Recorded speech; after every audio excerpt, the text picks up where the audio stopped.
Bandhavgarh tiger reserve के बीचों बीच स्थित ऐतिहासिक बांधवगढ़ किला एक बार फिर आस्था और श्रद्धा का केंद्र बना। जन्माष्टमी के पावन अवसर पर किले के प्रांगण में विराजमान राम जानकी मंदिर में विशेष आयोजन हुए, जहां देश के कोने कोने से आए लगभग 12,000 श्रद्धालुओं ने दर्शन कर आशीर्वाद प्राप्त किया। सुबह से ही किले के आसपास भक्तों की भीड़ उमड़ पड़ी और भक्तों ने जन्माष्टमी पर्व को उल्लास और उमंग से मनाया। मंदिर प्रांगण में गूंजते जय कन्हैया लाल की के जयकारों से वातावरण भक्तिमय हो गया।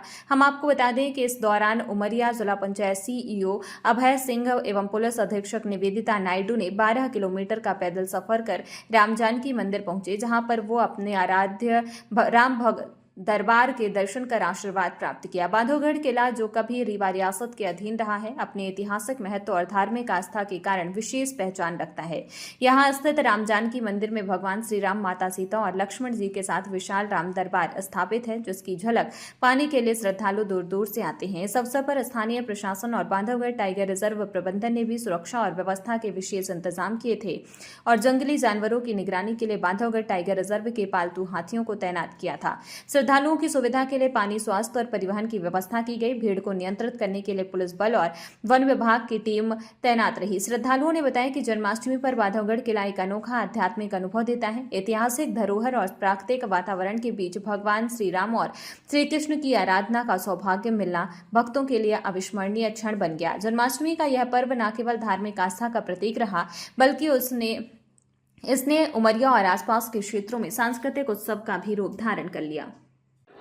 सर, ये आज जन्माष्टमी का पर्व मनाया जा रहा है, क्या इसकी तैयारी है, क्या यहाँ की क्या? वर्ष में एक बार जन्माष्टमी के दिन यहाँ बांधवगढ़ टाइगर रिजर्व के अंतर्गत स्थित एक अत्यंत प्राचीन मंदिर को हम लोग दर्शनार्थियों के लिए खोलते हैं और आज लगभग 12,000 लोगों ने रजिस्ट्रेशन करा करके दर्शन के लिए यहाँ पार्क में प्रवेश किया है, जिसमें से 10,000 लोग अभी तक दर्शन कर चुके हैं और बाकी लोग रास्ते में हैं। इस पूरे कार्यक्रम को अच्छे से संचालित करने के लिए वन विभाग, पुलिस विभाग तथा राजस्व विभाग के अमले जो हैं ड्यूटी करते हैं, जिसमें सबसे मुख्य है मेन गेट पर प्रवेश की व्यवस्था करना। पूरे रास्ते में टीम लगी हुई है जो ये सुनिश्चित करती है कि वन्य प्राणी तथा दर्शनार्थी कभी आमने सामने ना आए, तथा ऊपर में जो टीम लगी है वो यह सुनिश्चित करती है कि हर दर्शनार्थी सुगमता से दर्शन कर सके। सर, जो राम दरबार, इसका इतिहास क्या है? राम दरबार जो है अत्यंत प्राचीन है और बताते हैं कि जब यहाँ पर किले का निर्माण हो रहा था, उसी वक्त इस स्थल को किसी महात्मा ने चयनित किया और यहाँ एक अत्यंत प्राचीन मंदिर बनाया गया है, जहाँ पर भगवान राम, सीता जी और भगवान लक्ष्मण की मूर्ति स्थापित है। जी, जन्माष्टमी के मौके पर क्या महत्व है इस बांधवाधीश मंदिर का? बांधवाधीश मंदिर का बहुत महत्व है, क्योंकि ये पुरानी मान्यता के हिसाब से भगवान यहाँ इस वन से गुजरे हुए थे और पुराने टाइम से ही विष्णु अवतार में कृष्ण जन्माष्टमी ही मनाया जा रहा है यहाँ से। अभी यहाँ सुबह से क्या स्थिति रही है? यहाँ से सुबह से अच्छी स्थिति रही और काफ़ी श्रद्धालु पहुँचे हैं। सर, ये आज जन्माष्टमी है, यहाँ पे राम जानकी जी का मंदिर है। जी। इतिहास क्या है?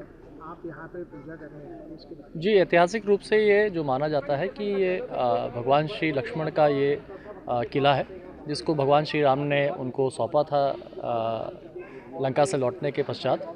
निश्चित रूप से यहाँ पर हमारा बघेल वंश 1300 सदी से यहाँ पर स्थापित हुआ और हम लोगों ने भी निरंतर भगवान श्री राम को अपनी गद्दी पे विराज करके आज रीवा में भी भगवान श्री राम ही राजगद्दी पे विराजते हैं और उनकी पूजा अर्चना होती है। लक्ष्मण बाग में भी पूजा अर्चना होती है और लक्ष्मण बाग का ही ये संस्थान है जो उसका एक मंदिर बांधवाधीश मंदिर है।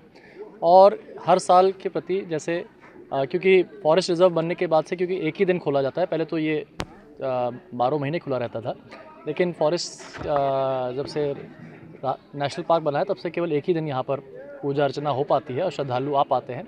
तो उस एक दिन का पूरा विंद इंतज़ार करता है जिससे कि वो अपना दर्शन कर सके। ऐतिहासिक किला है, यहाँ पर भगवान विष्णु के स्वयं यहाँ पर दर्शन महाराज को हुए थे जब सेन महाराज जी ने उनकी स्तुति करी थी और उसके बाद से निरंतर महाराज रघुराज सिंह जी की और सभी के इतिहास रूप से ये एक परंपरागत रूप से रीवा किले के माध्यम से यहाँ पर पूजा अर्चनाएँ करी जा रही हैं और कई यहाँ पर कबीरदास, सेन महाराज, इन लोग का भी यहाँ पर निरंतर आना जाना बना रहा है। कितने लोग और कहाँ से आते हैं?